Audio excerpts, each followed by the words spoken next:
राज्यामध्ये सध्या मराठा आरक्षणाचा प्रश्न चांगलाच तापलेला आहे। अनेक दिवसांपासून मराठा समाजाला ओबीसी मधून आरक्षण देण्याची मागणी मराठा आरक्षण आंदोलक मनोज जरांगे करतायत। विधानसभेमध्ये 288 पाडायचे की नाही यावर बैठक 29 ऑगस्टला घेणार असल्याचं आणि बैठकीत मनोज जरांगे मोठी घोषणा करणार असल्याचं देखील कळत होतं।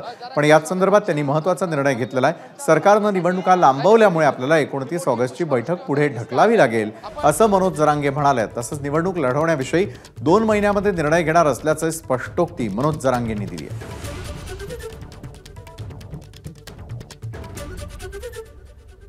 आपल्याला आपण 29 ऑगस्टची बैठक सरकारने निवडणूक पुढे ढकलल्यामुळे आपले डावपेच आपली रणनीती त्यांना बघायची म्हणून आपण पुढे ढकलतोय। सगळ्या महाराष्ट्रातल्या मराठा समाजाला ज्यावेळेस ती पुढची निवडणुकीची त्यांची भूमिका होईल त्याच्या अगोदर आपण बैठक पुन्हा घेऊ। जसं आपण सप्टेंबर ऑक्टोबर मध्ये निवडणूक होत्या म्हणून 29 ऑगस्टला बैठक घेऊन जाहीर करणार होतो राज्यासाठी लढायचे का पाडायचे।